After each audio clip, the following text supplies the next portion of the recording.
Welcome, Heleena, to VGS. Hi.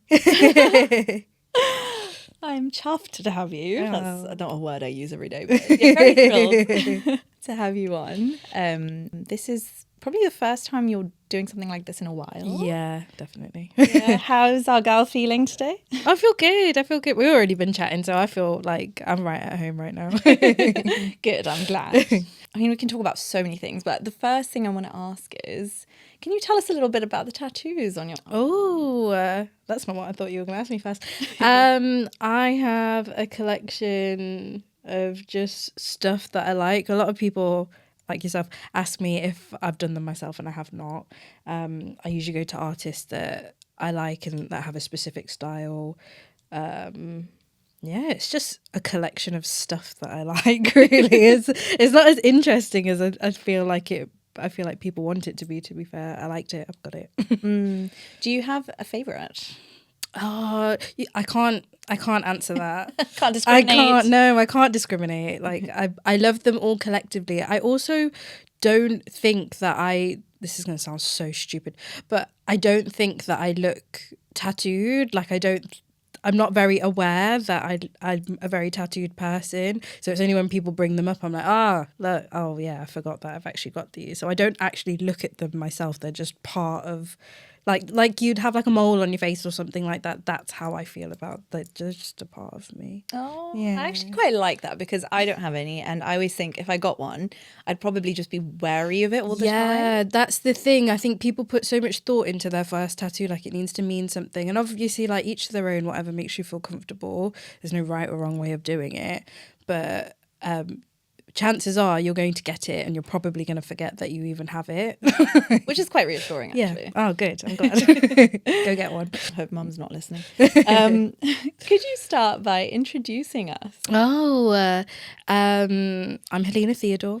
I'm an artist based in Leicester. I like to paint. I usually do tattoos, but I'm not tattooing at the moment, so I'm an imposter tattoo artist. But yeah, artist in general. I want to dip my fingers into every sort of creative medium I can get my hands to. And I'm also Gujarati as well, which people don't really know about me. They just assume brown. How many Gujarati tattoo artists do we actually meet on a regular basis? Oh, I don't actually know the answer to that question. I'm not even sure if there probably are some. I can't take credit. I can't be like, I'm the only one. I'm the only one. But for like, I know when I first started tattooing, I was definitely the only South Asian female tattoo artist within like miles. Like within miles. Like it was weird. Do you think that was quite an uphill battle? Yeah. I feel like it took absolutely ages for me to kind of feel like I was part of the industry. Like I was tattooing, but I still didn't feel like a tattoo artist. Like even now, like I say that I don't feel like I look heavily tattooed. I don't feel like I look like a tattoo artist either. But it's not like a bad thing. It's just like I feel like it just doesn't define me in the way that it should. Should? Maybe? I don't know. Maybe that's not the right word. Yeah, I was going to say, should it define you? Because, I mean, having spoken to so many people on this thing, and I've realised like, no person is defined by one single thing, right? Yeah. And often like the people that like see you in a certain way, you might not see yourself in the same No, way. I have no awareness of what I look like, or the fact that I could walk past people in the street and like actively think that I'm invisible and be like, oh, they didn't see me, but they would be like, oh yeah, I saw you the other day. I was like, I'm invisible though, so no, you didn't. Like I have no self-awareness. Like, I kind of prefer it that way. It feels less intimidating. I think oblivion can be bliss. Yeah, ignorance is bliss, but obviously not about important things. Oh yeah, exactly. Have you been recognised on the street? Yeah, that spoken to. Yeah. Like reenact. I literally like whenever it happens, I'm just like, how do you even know what I look like? Because I feel like I don't really put things out there with my face on it. Like maybe now, but before I was just like, I feel like I look like a very generic brown person. Like any other brown girl could look like me. Like I don't understand. I'm not a recognizable person, I don't think. I don't know. So how do you react if someone's like, oh, are you Heleena? I'm gassed. Literally so gassed. Like, oh my God, do you know me? Stop it. Oh, no. such a cutie. So I want to understand a little bit about actually what kind of kid you were, because I think that would help us understand a bit it's more like about. therapy. Yeah. What was your childhood trauma, Heleena? What kind of kid was I? I feel like I was very normal. Think of every other Indian girl with like normal Indian parents, and that's exactly what I was. I don't think I actively say that I'm not inherently special in any way, and I don't mean that as like a slander to myself. I literally mean like there is nothing like particularly different about me as a person. It's just that what I do is really strange, and that's what people can't get their head around. They're just like, oh, but you're just like a brown person, why are you covered in tattoos? Why did your parents even let you look like that? Like, always been creative though. I think I always wanted to be an artist, and I'm also an incredibly stubborn person. If I want something, I will go out and get it. If I'm not happy with something, I don't sit in my unhappiness for very long. I'm quite selfish that way. Like, no one can make me unhappy. I will make sure that I like provide my own happiness in any shape or form. So when I wanted to be a tattoo artist, I like put my all into being a tattoo artist. When I wanted to be an artist, a painter, whatever, I just put my all into it. I was like, I want this thing, I'm gonna go have it. Like, and again, that was just out of sheer stubbornness. Like, That is very relatable for a lot of people who probably were told more often than not things they can't do versus things they can. Yeah. But you acted on it, which I think is pretty awesome that you've built a life around that. It's so funny because like there'd be so many times where I told my parents that I was going to do something, and then I would be like, I'm gonna go get a tattoo, I'm gonna go do this, and they'd be like, yeah, sure, and then they'd be shocked that I'd actually do it, and they'd be like, I didn't think you'd be serious, and I was like, I wasn't lying. Like, I meant it when I said it. Like, but again, that's just out of sheer stubbornness. Like, if I want something, I'm just gonna go make sure that I have it. And I'm also quite an obsessive person, I think. Like, if I have an idea in my head, like, that's it. Like, that's all I can think about. It consumes me, but maybe not in the healthiest way, but it's fun. Yeah, it's also what makes an artist, right? Yeah, no, definitely. Yeah, and I feel like their reasoning behind why you couldn't tattoo and why you can't be an artist and this, that, and the other was literally because Indian girls don't do that, or brown people don't do that, or you should get a better job, or this, that, and the other. Like, the reasoning wasn't good enough for me. Like, yeah, the outcome of actually being a tattoo artist or being an artist in general is so much more fruitful than like, oh, you can't do it just because you're brown. Like, those things don't relate in any way, like, at all. If anything, me being brown has actually like helped me in my career. It's like brought something new to the industry that wasn't there before. Well, it was there. There was a lot of like Indian designs, but they were done by white people. Yeah. You do see a lot of like whenever we walk past any tattoo parlor, you always see like a photo of like Lord Shiva. Oh, fun like, times. I was thinking more like Ganesh is a common. Yeah, I was thinking more like Mendi kind of things, like ornamental, dotty kind of things. I feel like every time I'd like found work that I liked, I'd be like, oh my god, I'm so excited, I resonate with this, and then I see the artist and I'm like, you don't actually know where any of this comes from. You just thought it was pretty. Do you think that's actually true for most people? Like, because I think also there can be an assumption that there's appropriation happening, but do we know whether it's actually Oh no, it definitely does. Yeah. Like, it massively does. It was something that I talked about so much when I first came into the industry, and it was something that like affected me a lot, was that I didn't feel accepted by the tattoo industry, but they were so happy to use like Indian imagery for everything. But me as a brown person that wanted to tattoo, I didn't feel like I was welcome. Yeah. And it was so frustrating. Like, well, you like the artwork, you just don't like the people. And I think it's only in the last few years, like I joined the industry 10 years ago, like, and it's literally in the last few years that I see so many more people of colour tattooing, people from minority backgrounds, like actually in the industry and being successful in the industry, and just like making it more of a fun place. Like, I think people think that tattooing is so like oversaturated now, there's so many artists, blah, blah, blah. I'm just like, Yeah, as it should be. Yes. As it should be, because there are so many types of people in this world that want specific things, and why wouldn't you want to cater to all of them? Like this handful of like white dudes in a shop that can only do one specific style, they're not going to be able to make everyone feel comfortable. So yeah, saturate the industry. Go on, make it accessible to everyone. Like we don't need to be the outsiders anymore. And also, loads of people get tattoos. It's not as like taboo as it used to be. Like I feel like it's so normal for people to have tattoos now. But very interesting about the whole like tattoos being taboo, because I know of course in India like people randomly have tattoos all the time. Like I'll have a random uncle who's got a tattoo and I'm like, what? It is an inherently Western mindset that tattoos are related to like criminals and gangs and this, that and the other, because that's what it was like here in the Western society. But in indigenous places it was spiritual practice, but obviously when things are spiritual practice in indigenous spaces, they're like made to feel like savage. Things like, do you know what I mean? Like they're less human. Yeah, no, literally. So I think during 2020, during the Black Lives Matter movement, like there were so many creators and artists that were just like speaking so openly about these topics, and they were talking about how like no, tattooing is indigenous, like it was created by indigenous people, and you've literally just like shut us out of this industry and it doesn't make any sense. There was a lot of like people of color that didn't get tattooed because they didn't think that tattoos would like work on brown skin. Sorry? Yeah, like that's not even it's not even how it works. I'm not a scientist. I don't particularly. Yeah, but you have eyes. Yeah, you have eyes. Yeah, I don't know. It just That's wild. There was a lot of frustrating things, and it definitely is so much better now. But I only think that really got better in 2020, and it was just because of that movement that the industry looks the way that it does now. Yeah.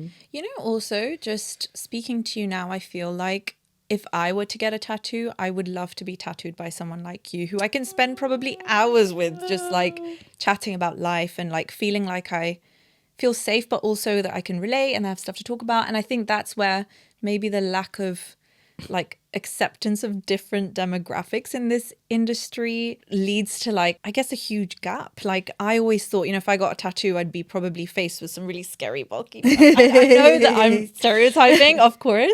No, but that's like, where it starts. But then I wouldn't want to spend hours with that person. Maybe, I don't know. That's like traditionally, like when you think tattoo artists, that's what they like. That's the first image that like comes really in. muscly, and they've got like snakes going big all the way down. Dude covered in tattoos, probably really intimidating. That was my main issue about my journey in this industry, though, because I felt like people wanted to get tattooed by me specifically because I was a brown girl, and I'm somebody that would make them feel more comfortable while they were getting tattooed, but they didn't actually care about the art that I created. So like when I first kind of like had, I guess, like a big break and people found out about me, it was more that like, oh my God, there's a brown person that tattoos, as opposed to, oh, there's a brown person that tattoos, but also look at the work that they create. Like I actually like their artwork as well as the fact that they're a brown person, which is like, I feel like only now I feel like I'm recognized more for my work as opposed to being tokenized for the fact that I'm an Indian woman that tattoos, because I'm like,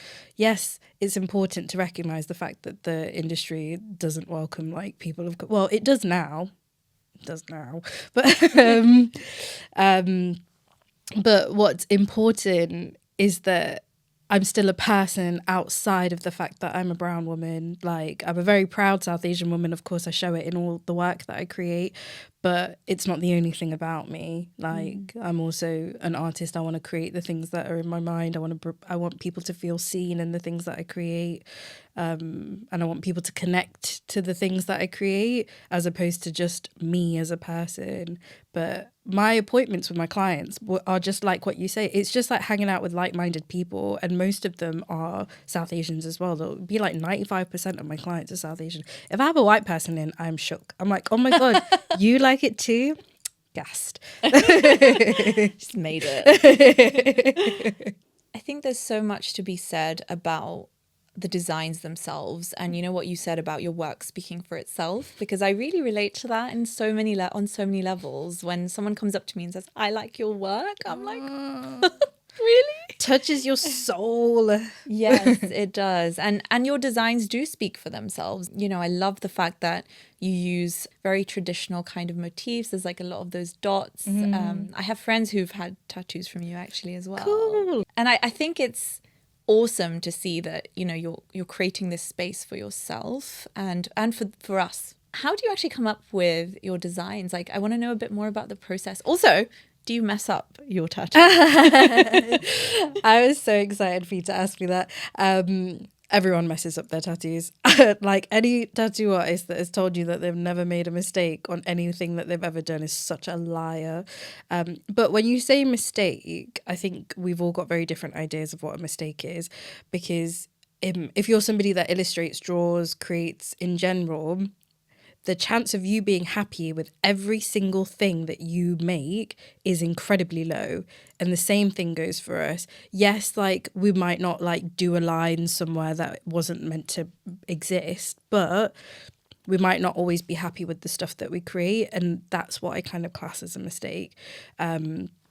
There'll be times that I tattoo things and like my client will absolutely love it, and then I'll go home and look at the photos and be like, oh my God, I can't believe that this person is walking around with this on their body. Like, it happens so often, and you'll be surprised. I feel like a lot of artists feel that way as well, but nobody ever talks about it. And I think the thing that made me go on my career break in the first place from tattooing was just that, like, there's this whole perception of everything needs to be perfect in tattooing. Like, everything needs to be perfect. It's going to be on you forever. It needs to be perfect. It's made by human hands. Literally made by human hands. Like, and it's made on human skin as well. Like, I think this idea of perfection in art in general is so stupid. And I think tattooing as well, like, yes, you don't need to have things that are like, obviously don't take the piss and make like loads of mistakes, but the idea of perfection, I think, it's just stupid. For lack of a better word, I think it's so stupid. Like, I think it's impossible for everything that you ever create to be perfect and without fault in any way, considering you yourself are a human being and the person that you're tattooing probably has like textured skin or stretch marks or, I don't know, like literally anything, literally pores, you know, like, I think, yeah. So to answer your question again, everyone makes tattoo mistakes, everyone. And that they're not actually mistakes. But yeah, they're not mistakes. It's literally a perception thing. Something that I think is a mistake, you might look at it and be like, oh my God, this is the most incredible thing that I've ever seen. And I'll be like, oh God, I absolutely hate that. I can't think of anything worse. Well, so many beautiful things have been discovered from mistakes. Did you know that crisps were discovered through a mistake from over frying potatoes? Oh my God. I mean, that's such a random tangent to go on. I love that. That's like the best mistake I've ever heard. Right? Stop it. I love crisps. I've got like 3 packets in my bag right now. Best mistake ever. Yeah, best mistake ever. I mean, it always blew my mind actually that anyone I see with tattoos, they generally look quite perfect. So maybe I'm not like scrutinizing it and stuff, but I have at times wondered, like, is the tattoo artist just like not human to be making like a printer? Like a human printer, but like doing everything perfectly all the time. But yeah, you mentioned your breaks, and I know like whenever we go on your Instagram, sometimes there's like, oh, I'm on a tattoo break, and I want to know a little bit about where that intentionality has come from. Have you always been very intentional about like what you give your energy to, and also like what leads to those tattoo breaks generally? This is the first time I've ever taken a tattoo break, and it was such a huge and like disgusting decision to make. I felt it came from like a place of like shame and guilt and burnout and like all the negative things. Like, to be completely honest, 2023 was an absolutely awful year for me, and I was working full time throughout it all. And even though like my books are full and like people love my designs, and I feel like I was very like secure in like my tattooing, I wasn't happy. I was literally waking up every day like with this like horrible anxiety about like going to work every day and like meeting new people, because that's literally what I was doing. I was literally meeting a new person or a few new people every single day. I had no idea what they would be like. Are they going to be nice? Are they going to sit well? Are they going to absolutely hate what I've drawn up for them? And you're constantly at the whim of other people's scrutiny, because you're providing a service that is specifically for somebody else, for a complete stranger that you have, like, you don't even know. They obviously feel like they know you because they follow like your social media and stuff like that, so there's a comfortability there, but again, a complete stranger. And it was just, I was not gonna lie, I was miserable. I was tattooing people. I was enjoying my sessions once they were there, and like sometimes I'd have like, no, most of the times I'd have like really wonderful clients that I like resonate with, and we'd have like the best time. It'd just be like hanging out with friends, and the actual tattooing itself was the best part of my day. That part of the day where you actually sit down and like actually get to do the physical tattoo is the best part of my day. Everything around it was so anxiety inducing. And I also felt like no matter how long I've been tattooing for, I just always felt like I wasn't a good tattoo artist. Like even now, I'm just like, oh, I'm not actually that good at tattooing. I'm nowhere near where I would like to be in terms of like my skill level in tattooing. But when it came to like having my break, it was literally like, I can't keep tattooing people, and I can't keep like giving my energy to this thing that I actually don't even want to be here for. Like, I think your client is in such a vulnerable space. It's a transfer of energy. It's something that's so like, oh, what is the word? Intimate as well. It's incredibly intimate. And if you're somebody that's like, I don't even want to be here, it's like you're just ruining that experience for them, whether they can feel that or not. And I'm pretty sure my clients never even knew that I felt that way for most part of it. But like I feel like it affects your work. It affects the quality of the things that you create, and it also affects you as a person. Like this was supposed to be my dream job, and it didn't end up feeling like my dream job. Saying all that, I am very excited to get back into tattooing, but my decision to take a break was purely out of misery. Oh, bless you. So it was a prolonged break, right? Yeah, I decided to go on my break in April 24, and I'm still on my break now. I'll go back whenever I kind of like feel inspired to, which I'm feeling like I'm inspired to go back now, to be honest. Like I'm like, cool, get me back in the chair. I'm itching to like be myself again. And I'm also feeling like I'll actually enjoy it this time around, because I'm not going to be like overwhelmed with bookings and this, that and the other. Like I'll do it on my terms, and I'll do the things that I actually want to do, as opposed to worrying about pleasing everybody all the time. Yeah. Do you do all of this on your own, or do you have a team around you? I have an assistant that does my emails. That's it. Gosh, Heleena, so I think maybe it's hiring people. But that costs money. It does cost money. It does. And it's not that simple, is it? Yeah. I feel you. Also, I'm not a control freak like that, but I feel like I like to be in control of everything, and I also take pride in everything that I do. Like, there was a point where, no, to be honest, like for the past like 5 years at least, I've tattooed full time, do my own emails, run my online store, and also create work like artwork and merch to put onto my online store. And I was doing all of that on my own, and I just thought it was so normal. Like if I wasn't tattooing, I'd be like drawing up for a tattoo. If I wasn't doing that, I would do emails. If I wasn't doing that, I'd be at the post office packing orders, drawing for the next thing. Like I'd just constantly be in a state of work. And it's only by taking this break that I'm like, my goodness, like that is wild. Like I cannot believe that you were just navigating from that place like constantly. Even now, people think that my break is really productive, but I'm not going to lie, I spend so much time just watching telly. I guess there's something to be said about when you're creative and you're doing nothing. You're not doing nothing. You're just maybe brewing the next idea, but maybe not. And that's fine too. But you need to take care of yourself first. Yeah.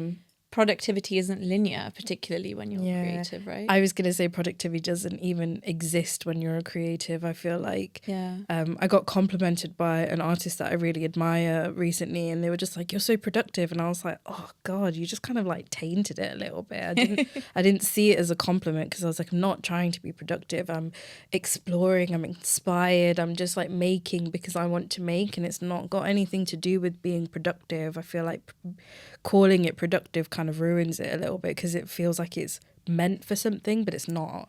I'm painting not so that I can sell things and this, that, and the other. I'm painting because it brings me joy, and I'm expressing myself, and I'm just like, I'm just making literally whatever I want without having to. There's so much stuff that I've made that I will not share, because I don't want people to be like, I want to buy this, which is like a nice problem to have, but I'm also like, it's not for you, babes.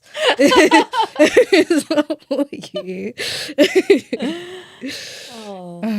Okay, but can we talk about money? Because I totally get that, you know, like in a perfect world where money was not a factor to consider, we would all be floating around and like thinking. But like, how does money come into this whole thing? Because obviously, like, you know, you have to make ends meet and all of these things, but how important is that in the decisions you make when it comes to releasing a new collection of art, or even like the idea of going back into tattooing?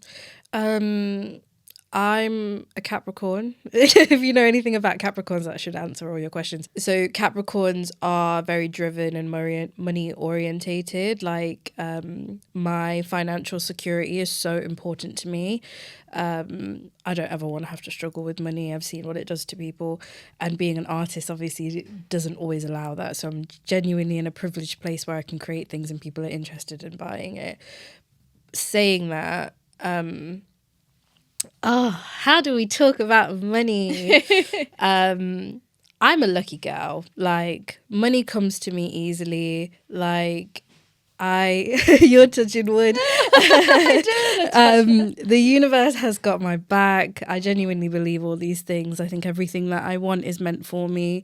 And in terms of finances, I think me being myself and operating from a place of joy and from authenticity is what brings the money in.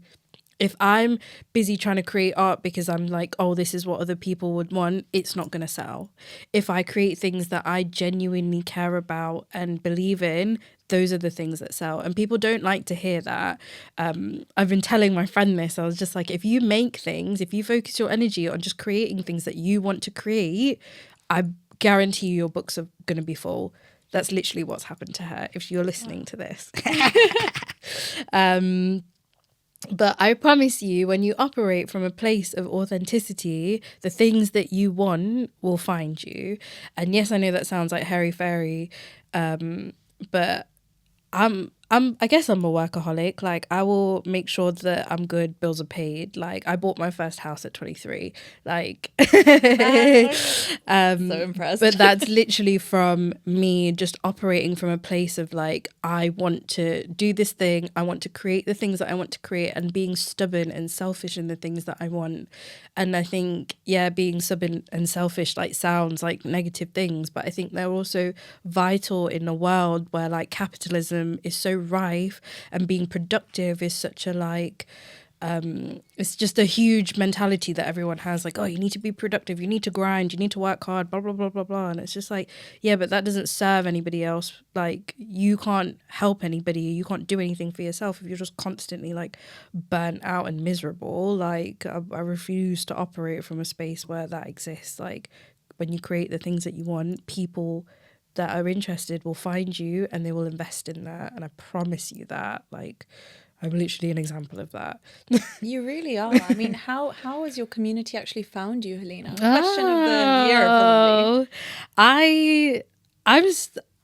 I'm a lucky girl. Like, and I also think like, going back to the authenticity thing, like me again, just creating things because I want to create them, other people resonate with them. Me being my absolute self, there's also like-minded people that also feel the same way about the thing. You asked me earlier what where the artwork comes from and what inspires me. Literally just our culture, just like growing up being Indian, going to India like when you're little, having those like old fabric paintings in your house, Mughal miniatures, like of course, but I think there's so much beauty in our culture. And I spent so much of my life being like ashamed that I was brown, annoyed that I was brown, wanting to be white, and then getting to a place where I'm like, oh, actually, no, our culture is actually really beautiful, isn't it? And just like going all in and just exploring that. And that's literally like me. All of my artwork is for me. Like everything that I create is specifically for me. And if it resonates with other people, that's just a bonus. Like I'm not creating things because I'm like, other people will like it. I'm creating it because I'm like, this is what I would like to see. I mean, from my observation, you're very good at what you do. I think that's probably a basic requirement. Whatever you're doing, please do it well. Or try to. But also, like, get the training you need and all those things as well. But I actually think there's a beauty in being in it for the long run, because you've been doing this for 10 years, right? You started at 18. Baby. Yeah. Baby. Still baby. Still baby. But the fact that you're sitting in front of me at 28 with such an incredible community I'm part of as well. But like it's a very engaged community to the point where you are not actually posting online all the time. You actually disappear for chunks on end and then come back. But like, I love that you noticed that as well. Oh yeah, we know. But also the fact that like in the kind of maybe overlapping circles that we might have had, like anyone who has mentioned, you know, tattooing or your name, like it's always with like joy, and it's like, oh, Heleena, she's amazing, or she's really nice. And I think there's something in like a combination of being true to yourself, maybe exploring like what actually fills your cup, which, you know, in your case, you've spoken about things like going back to India and culture and all those things. Being nice and being good at what you do, being kind of real, but also doing it for a long enough time that enough people realize as well, and slowly come into your orbit. I mean, yeah, like, I don't know if that sounds... I liked that you said hairy fairy. I'm going to... I'm going to use that. So yeah, orbit might sound hairy fairy, but I think that's what it is. And I don't know, maybe that sounds like I'm flattering you, but... No, you are. That's been my blushing. No, but it's my observation, so I think it's really cool. But what I do want to ask you is, do you ever feel the pressure to post more or to do a silly dance on TikTok and get more sales? Not that you need. So last year I felt like I should be going to all these like influencery events. I should be showing my face more. I should be like connecting and networking. And like you can even hear in the tone of my voice how much I just like... Ugh. I was going to say, how did that go for you? No, well, it didn't, because I didn't do any of it. Even like things like this, like obviously you've been so wonderful and patient with me, but like doing podcasts and like doing interviews and stuff, it was just a hard no, because I'm like... I don't think I care enough. Yeah, fair. I don't care enough. I don't care enough about like... I say enough. I don't have to care. If people find my work because they like it, amazing. But I'm not going to go out of my way to like shove it down your throat. And yes, I kind of... So it's funny you talk about the community. So my community, I'm so grateful for. Like anything that I post sells out within minutes. Like these babies are on it, and I'm so privileged to have that. But that has literally come like I've been on the same amount of followers for at least like 4 years now. Like it is not actually grown. These are the same people that found me 5 years ago. They are still here. And for me, I'm just like, cool, I'm not growing. Like I'm just like, I've got these like wonderful people here and they're like enough. But I'm also like, there's probably more people out there that would be interested in my work if I actually put myself out there. So last year I was trying to, when I made my calendar, I was like posting reels and this isn't any shade to the people that actually enjoy content creating, because if you enjoy content creating, you're usually good at it and you'll put more effort into it. But me, I'm just doing it because I feel like I have to. And that's where I'm just like, yuck, that I don't want to feel like I have to do something to promote my work, that's what gives me like the ick, basically.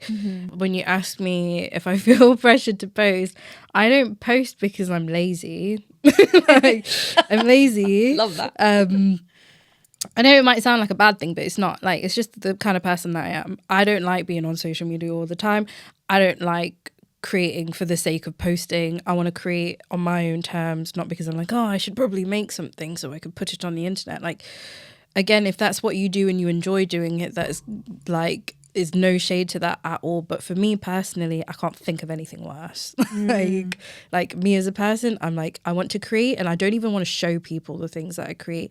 The things that I do show are things that I'm like, so my latest painting, I was just like, I don't care. And I also just want people to see it. I'm just like, this is sick. Go enjoy it. Like, let me find my people who also enjoy this thing. Whereas like usually I'm just like, I feel like posting actually makes me feel worse about myself than it actually does good. Like, yeah, I'll get like likes and like wonderful people will send me messages and things like that, which is nice.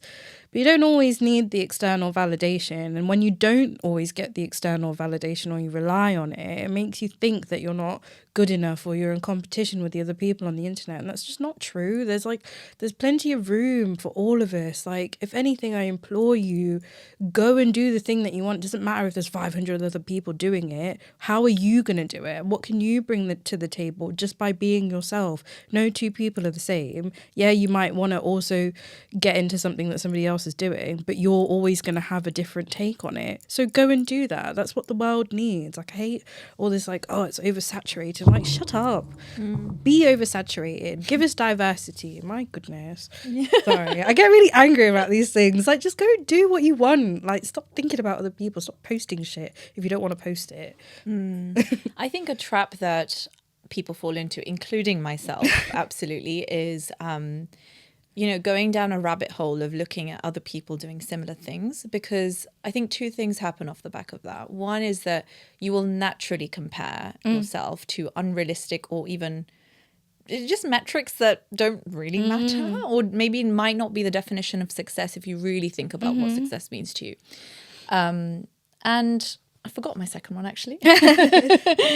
but I think it's all to do with just not feeling like good enough. Yeah. And also feeling like it's too saturated, because actually if there is saturation, it's because there's a demand. And if there's a demand, it means there's always going to be gaps in what's being offered out there, which you will feel there will always be a gap for what you can do, because no one will do it the way you do it. Yeah. So yeah, I think I would love to believe that.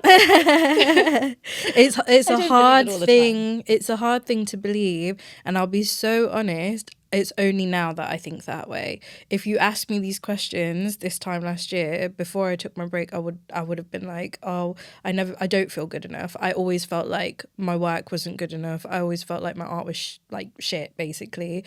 Even like tattooing, I even said earlier, like I just didn't feel like I was a good tattoo artist. And even as a painter, I was just like, God, I'm nowhere near where I want to be. But I've changed my mindset by having this break, by seeing the fact that like whatever I want to do and however my gut feels is correct. Yeah. Your instincts are so strong when it comes to things, and your instincts are like the truest voice that you have. So why would you not follow them? Yeah, you might not always get it right, and like, yeah, you might feel a little bit like, oh, you're in competition with these people. But the thing is, when you're just focusing on what you specifically want, you're not even looking at anybody else. People that are insecure about things tend to look at what other people are doing. If you are secure in yourself and you're like, I've like built this life for myself, I'm happy, I'm making sure that I'm doing exactly what I want, and I'm content in the fact that I'm doing something that I want, you're not even going to pay anybody else attention. And that's where like social media is so like as wonderful as it is, because I love Instagram. I think it's great. Like, it's given me so many privileges. I'd be wrong to say that I hate it. But there's so much wrong with it as well. There's so much like you said, comparison. There's so much other stuff that you could be like, oh, I'm not quite as good at those. And I've had it before where people look at me and think that my life is so like amazing and that I'm so like confident with everything that I do. And so it's not like that. Like, there's so much wrong with me. I'm a deeply flawed person, but I don't care that I'm deeply flawed. Like we're all deeply flawed. It's just what you do with it. Like I said, I'm lazy. I ain't about to post on Instagram every day. I'm not going to be doing like dancing TikTok reels and this, that, and the other. Like, because I can't be asked. What? I prepared one for after. I'm kidding. But when you're in a space where you're looking at other people out of like comparison as opposed to admiring them and admiring the fact that they're also trying to go out there and do the things that make them happy, like if you reframe your mindset and like look at how other people do things in their way and just look at them with admiration to the fact that they've got the strength and the balls basically to actually exist in that space the way that they are, the world would be a better place, first of all.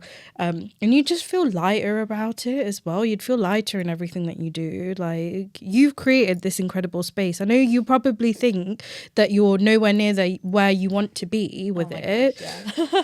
But the fact that this space even exists and the fact that you've gone out of your way to create it is such a huge deal. And I think sometimes we forget that, like, yeah, we're not anywhere near where we want to be because we're looking at what it could be like.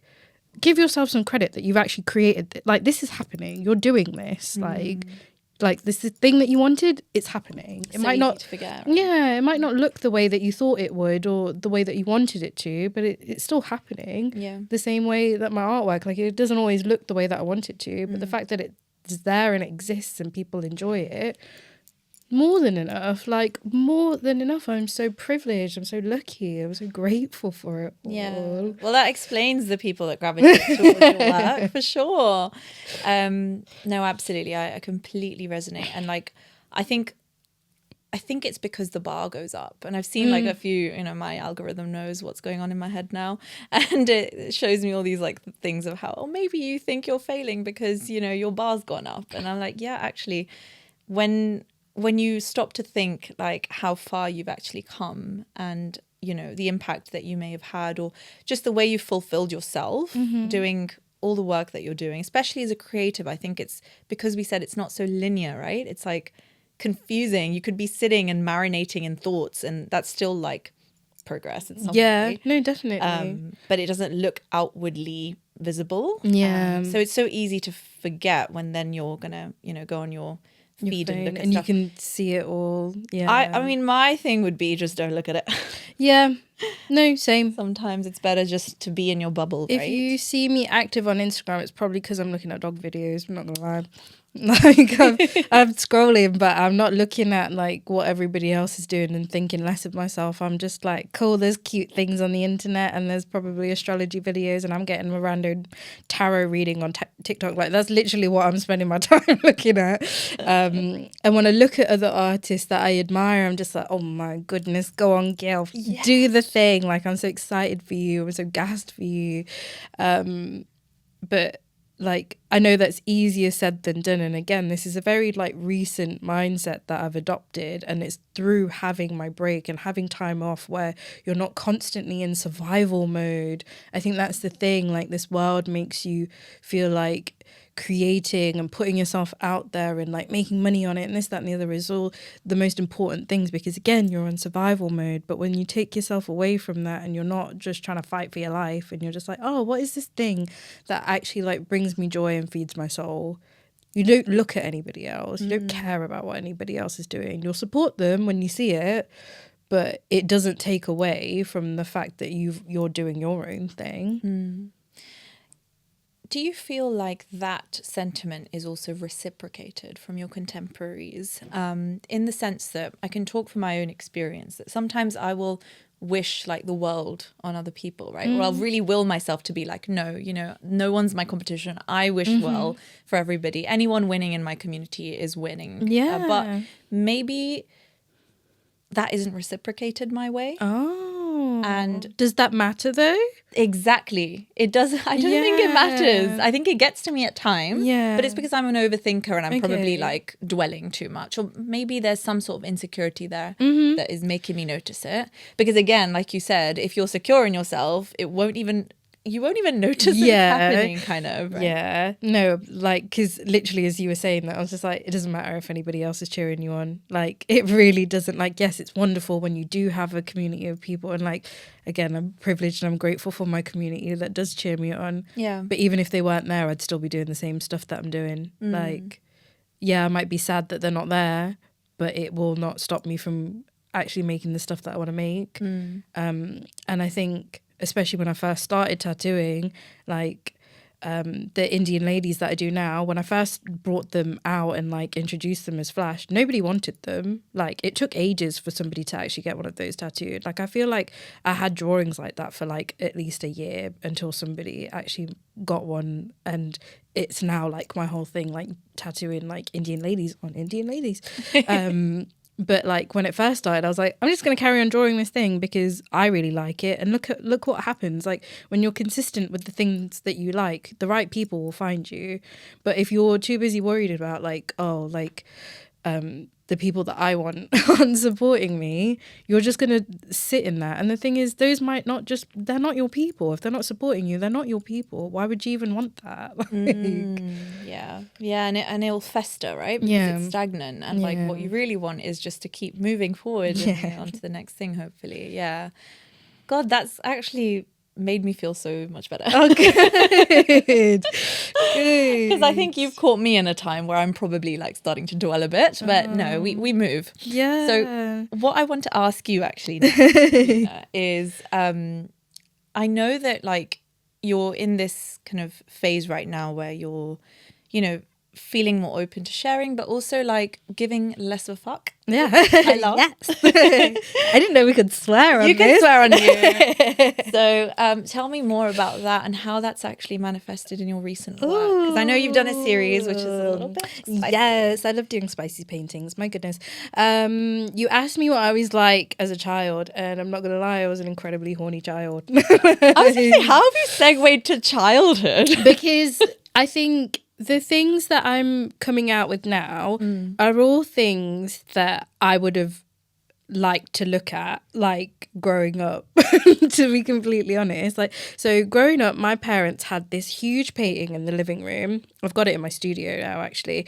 And it's of this like woman, and she's got this teeny tiny bandeau on, like her titties are basically like spilling out on it, and she's sitting in like a wine glass. It's a really old Indian painting. My parents bought it from India, like fabric, and there's a man admiring her sexy ass painting. And I grew up looking at that every day in my living room, thinking it was a normal painting, and I loved it. So delicious. Now when I like think about Indian women being sexy, it's like not really a thing. Like, do you know what I mean? Like, I feel like Indian women aren't seen as sexy things. Like, I think as a culture, we're not allowed to be sexy, we're not allowed to be sexual, not allowed to talk about those things, not allowed to masturbate, all these other things. There's a big world of shame around all those things. And for me, I'm kind of like, why is it? The Kama Sutra exists. There's so much like studies into sex from like the 1st century, but like all of a sudden, obviously colonialism and a whole bunch of other stuff had a lot to do with that. But my whole thing is like, I'm so tired of feeling ashamed for things that are really natural. And what's so interesting about the Kama Sutra as well, apparently pleasure is like one of the main things that like kind of it's kind of a necessity to live a good and fulfilled life. And that was written in the 1st century, and that was such a like a mindset in Hinduism as well. But now it's not. Now you're not allowed to talk about these things. And if you're trying for a child or things like that, it just feels, do you know what I mean? There's all these like uncomfortable feelings around it all. Whereas like now I'm just like, no, I want Indian women to feel sexy. I want to create work that makes them feel seen and makes me feel seen and makes me feel like desirable. And like, I don't want to feel ashamed about those things. I don't want to feel shy about them as well, because I just feel like it's like I'm grown now, don't need to, you know? Yeah.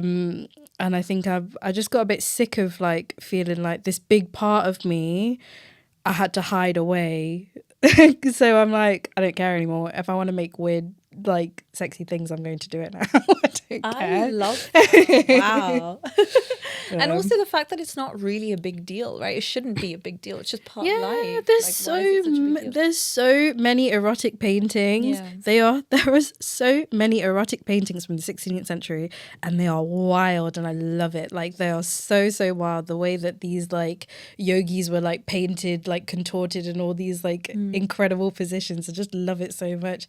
But like now when you look at it, it's just like, oh God, Helena's like painting naughty things. And like when I'm talking about shame, and like when I can like feel the shameful part of like my head kind of like, you know, having it say, I'm thinking specifically about like cousins and family members, like like what their opinions of my work will be. Those are the things that make me hesitant to create my work. So it's not like the general public, it's directly like my family members and like the people that are like nearest and dearest to me. Like, what are they gonna think about it? But now I don't care. What was that switch for you?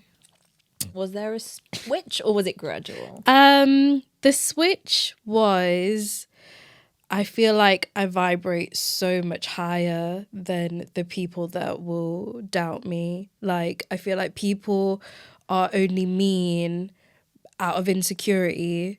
Like, people that are secure and happy in themselves aren't mean to other people. They don't look down on other people. So if somebody's going to judge me on my work or judge me for whatever I'm doing, it says a lot more about them than it does about me. And again, with like the shame thing, I think like these things didn't exist in a shameful place centuries ago. So why is it now that I'm kind of like trying to bring it to the forefront and like bring it in like my own way? Why should I feel shameful about it? I'm not inventing the wheel. Like this is all stuff that has existed.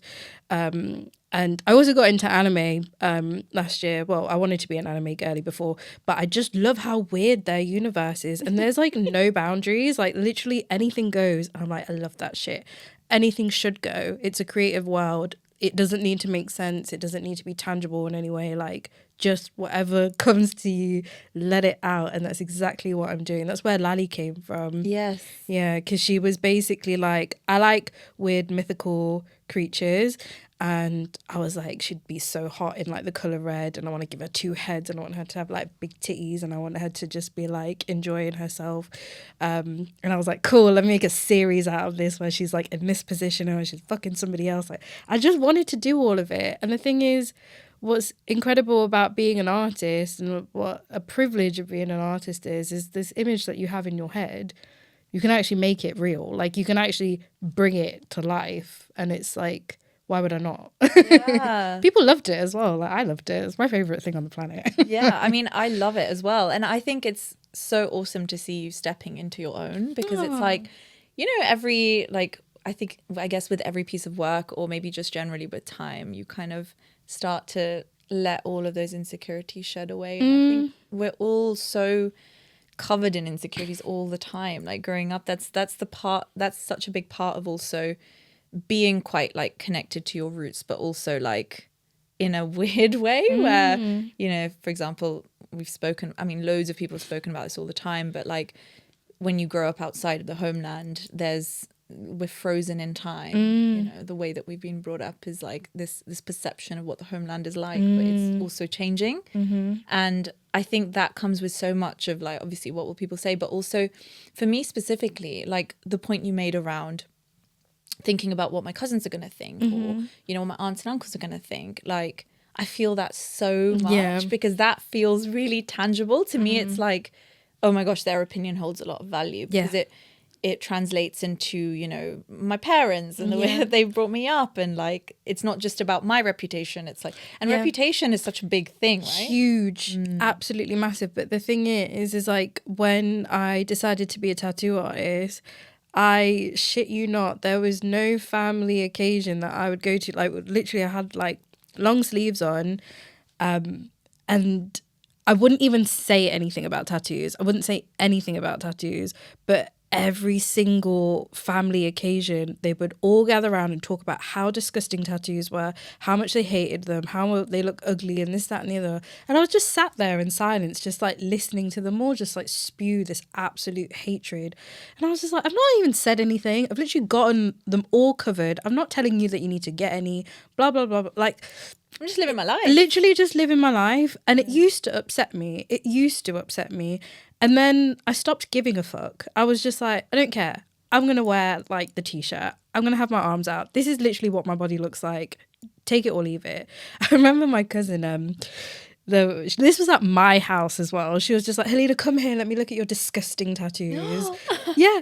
Wild. But the thing is, like in Indian families especially, there is no filter. They will say whatever they want. Like they'll tell you that you put on weight. They'll tell you that you look tired, ugly, whatever.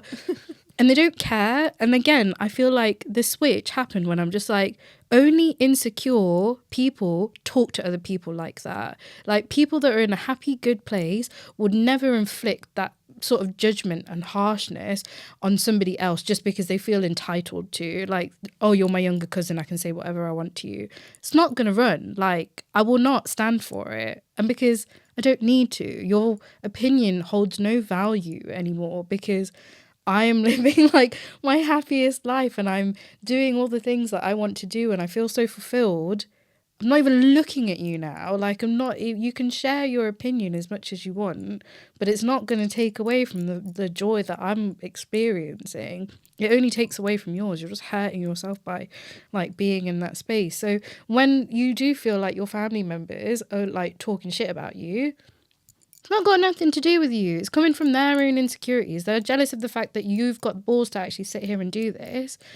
And they're just like, oh, who does she think she is? Blah, blah, blah, blah. It's like, you wish you were me, babes. You wish you were bold enough to do these things. You wish you didn't do your shit 9 to 5 and all these things that you're miserable about. Like, you wish you had the courage to go out and get the things that you want and live a fulfilled life. So when you do things that you want, if people are angry at you, it's not got anything to do with you. Like, remove yourself from the equation altogether. I can't stress that enough. Go do your life how you want to do it.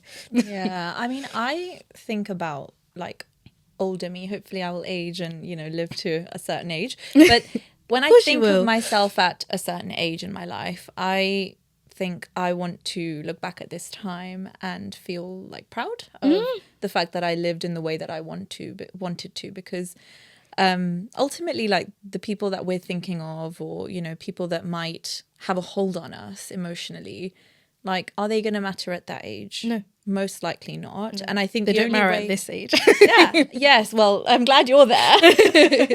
But I think there's such a beauty also in living so true to yourself that eventually people have no choice but to either just ignore you because like there's nothing they can say that's going to get to you, or actually start like rating it and being like, oh yeah, okay, she lived, according to what she wanted, and whether that resonates with them or not, it doesn't matter. But there's a level of respect that happens over time. Yeah. But I think when they call it the cringe mountain, when you're climbing the cringe mountain and you've started doing something new and you're freaking everyone out because they're like, what's this person doing now?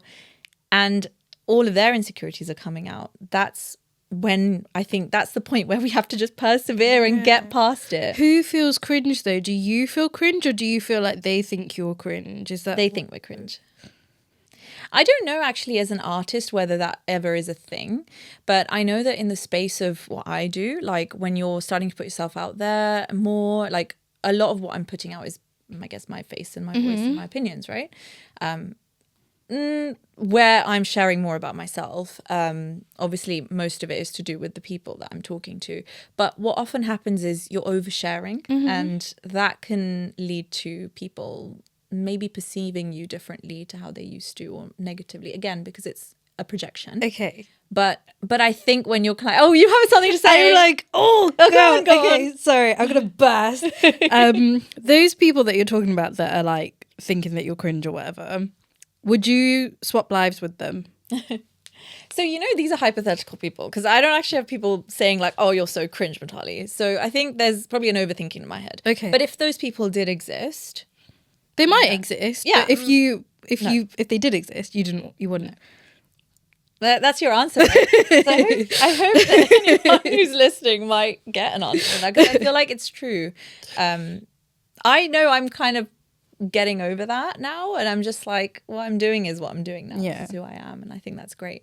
But it takes time. I think it's a It process. does. No, it definitely does. I don't mean to like. I don't ever want to like invalidate like how you feel, because it's instilled in us from birth. Like you will always have to care about what your relatives think. Like outside of anybody else, my relatives instilled so much fear into me. Like there was so much stuff that I wouldn't do because I didn't want my relatives specifically to judge me. I didn't want them to talk to me about the work that I create. Even when they asked me about, oh, how's work? How's your tattooing thing going?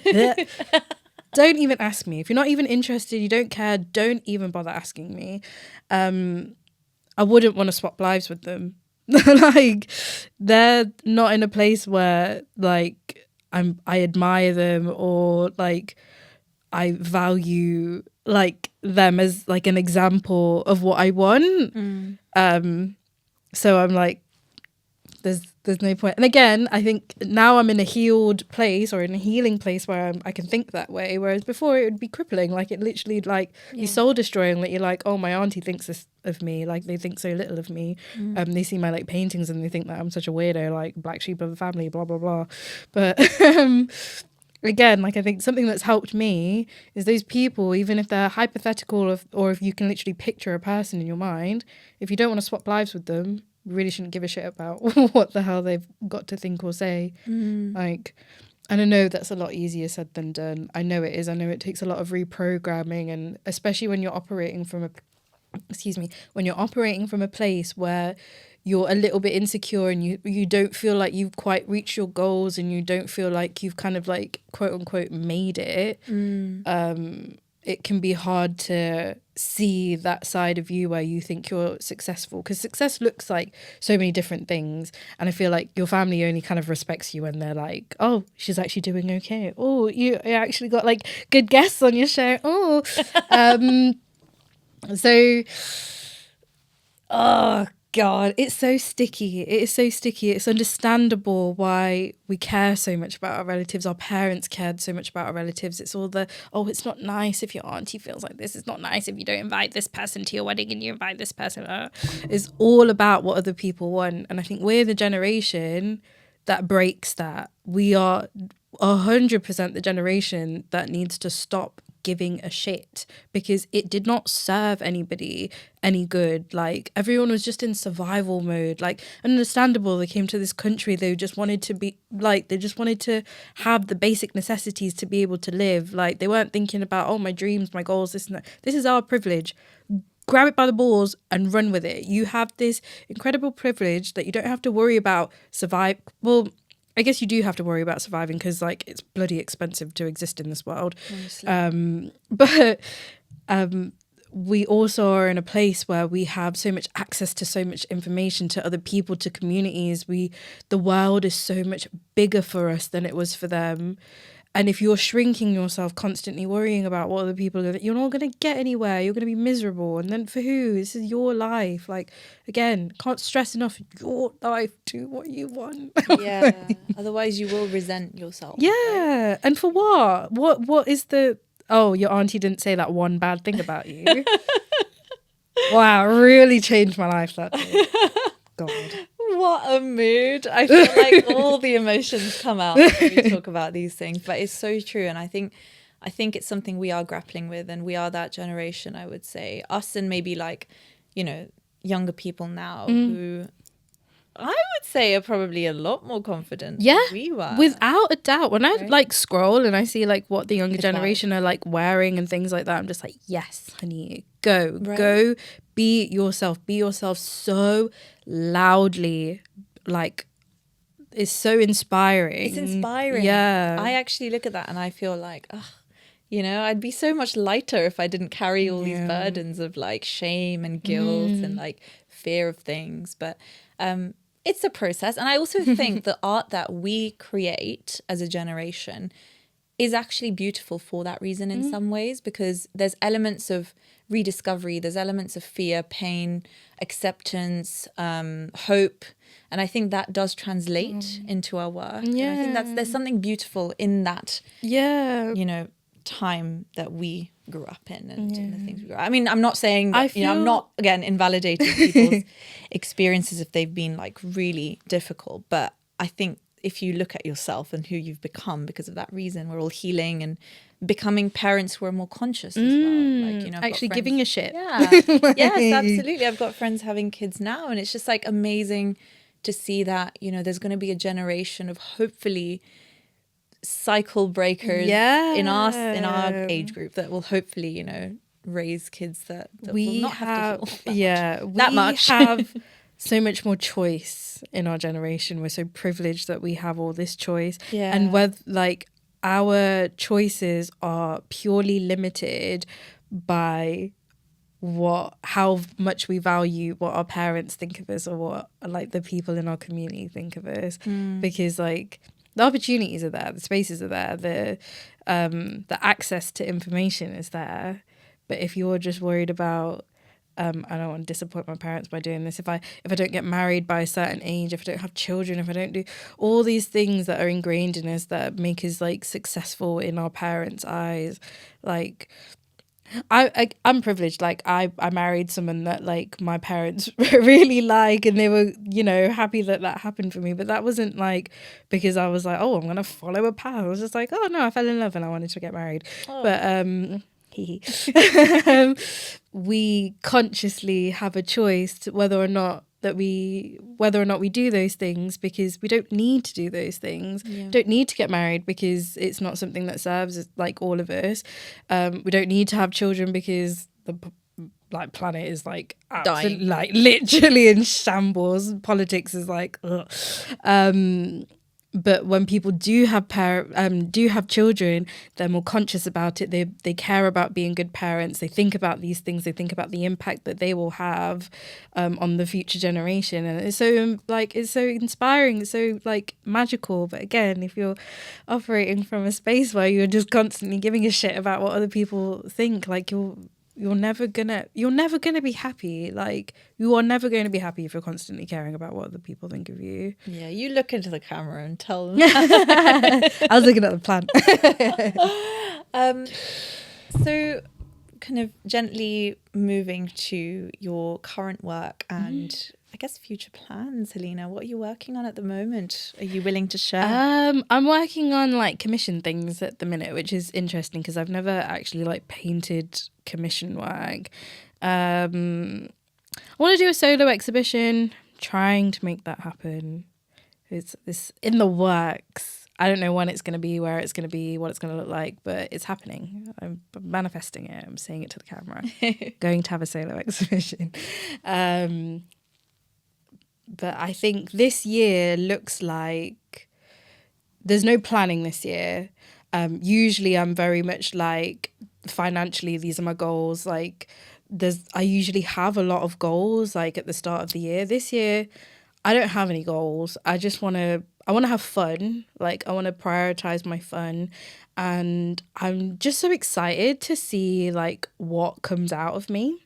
Like that sounds but I genuinely believe that I'm just a vessel. Like the universe creates through me. Whatever comes out is supposed to be exactly how it's supposed to be. If there's a mistake, if I put a line in wrong, whatever, like that's exactly how it's meant to be, and that's what the universe wanted. So let's see what the universe channels through me.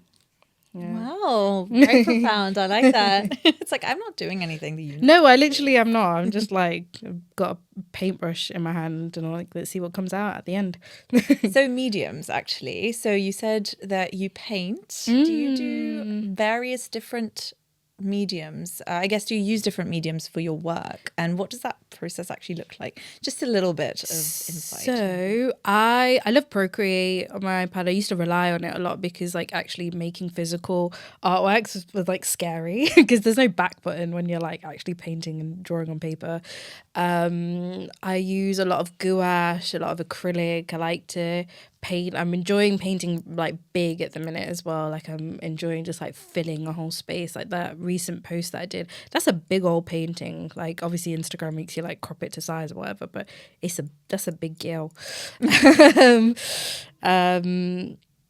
Yeah, I want to get into pottery as well. I took some pottery classes last year, which I absolutely loved, and I want to do more of that. I want to do every single kind of, like, let me crochet, let me stitch something, embroider, whatever. I want to try absolutely everything. I want to be bad at things, and I want to progress. I want to see like how my style kind of comes through in like all these different things. Like I don't want to limit myself. I want to do absolutely everything, and I want to go back to tattooing because that's like my first love in this art world. Like, and it's such a privilege to be able to tattoo. It's like the best job in the world, even though I was talking about how miserable it was making me. The actual like act of tattooing is by far the best job in the world. So I'm excited to like get back to that and like be able to have that connection with people again. The people that want to get tattooed by you, I think, will wait as long as they need to wait. Yeah, how spoiled am I? You are, man. Like, how have you done this? I genuinely, like, again, it's just because I'm just doing doing what I want, and the people that understand it will be there. Like, and I think I was born in the right generation where like people appreciate artists and they understand the value in them. I'm a lucky girl. Oh. The universe has got me. You're more than lucky, bro. You work hard. Oh no, I definitely do, but like out of joy and passion, like, and out of inspiration, not of a place of like I am dying. I need to like make sure I do this, or the world is gonna end. Do you know what I mean? Like, it used to be like that though. Are you self-taught or did you train? What, tattooing? Yeah, or just art in general. Yeah, I would pretty much say that I'm self-taught. Like I worked in like a few studios when I first started. I worked in 3, and most of the time I was just like anybody that wanted a tattoo, if I could get a booking, I'd be like, cool, I'll do this thing for you. I'll charge like 30 quid for it, and I'll just like whatever comes out, like here it is. I've tattooed some really awful things on people. I don't care. Like, that's what happens in the beginning. Like, it's not all going to be perfect. And especially back then, like 10 years ago, where like, if you got a tattoo for 30 quid, you can't even be mad at the artist. You literally cannot be mad at the artist for like tattooing it badly. And I was right at the beginning, and people knew that I was right at the beginning as well. Obviously, I don't do that now, but like everyone's got to start somewhere, and I think we need to all stop being like, oh, I'm doing this thing for the first time and I've got to be perfect at it. Shut up. Shut up. You're not going to be great at everything the first time you try it. And I know it's so infuriating the first time you do something. You're like, why am I not instantly good at this? Yes. But recently I'm just like, how fun. Like, I could be shit at this thing and like progressively get better and like actually be able to have like a reference point. Like, oh my God, look how terrible I was at this thing. But look at me now. And then like 2 years later, we're like, I was terrible too. Yeah, no, literally. There's so much joy in that. There's so much like inspiration, and there's so much to be proud of in that. If you're just good at something right off the bat, it's just like, it's a little bit boring, isn't it? Like, where's the challenge? Where's the fire? Where's the thing that's gonna like drive me to be better?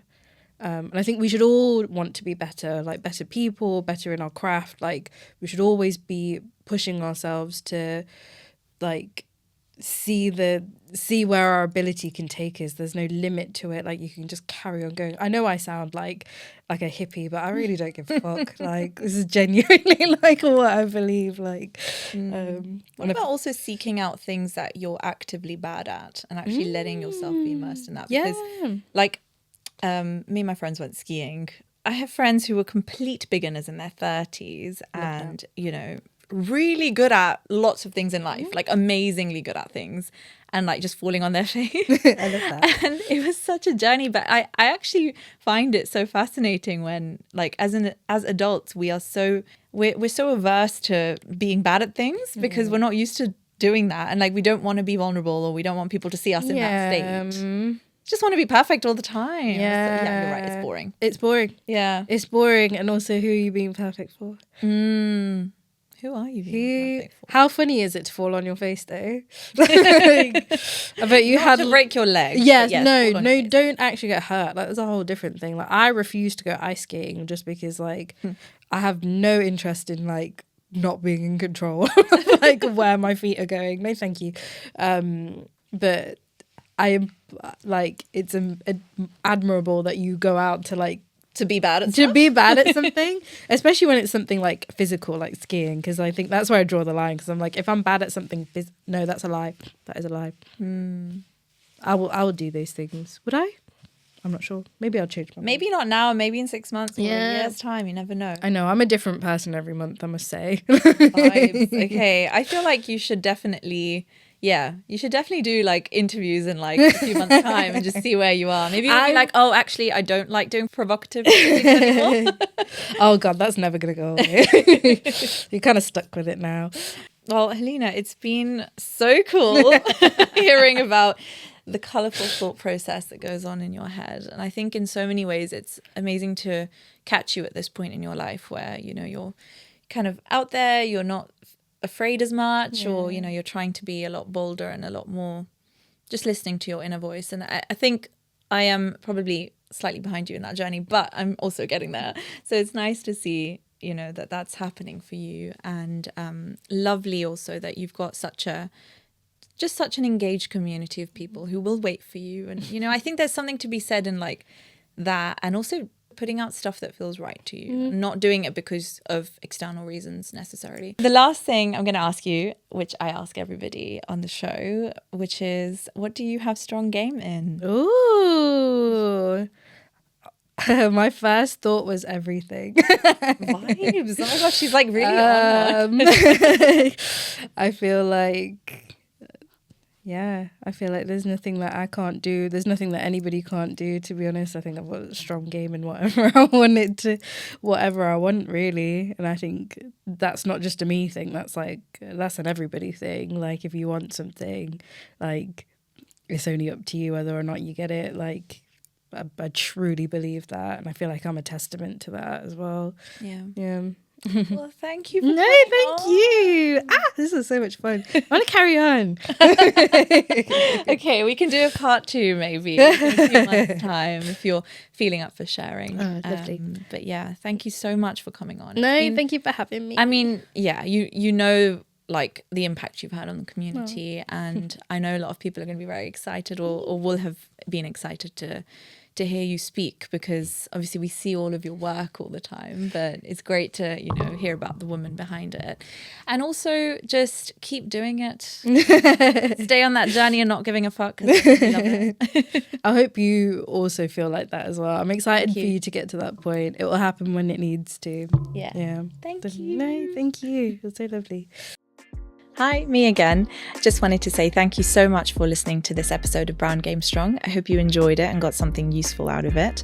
If you'd like to stick around, then please hit subscribe if you're listening on YouTube. And if you're on Apple Podcasts or Spotify, you can click follow to get updated on all of the latest episodes. It helps me immensely in continuing to bring you more exciting guests and interesting stories so that we can continue to learn about all the awesome work that's happening in our community. Thank you for your support. It never goes unnoticed, and I look forward to seeing you in the next episode.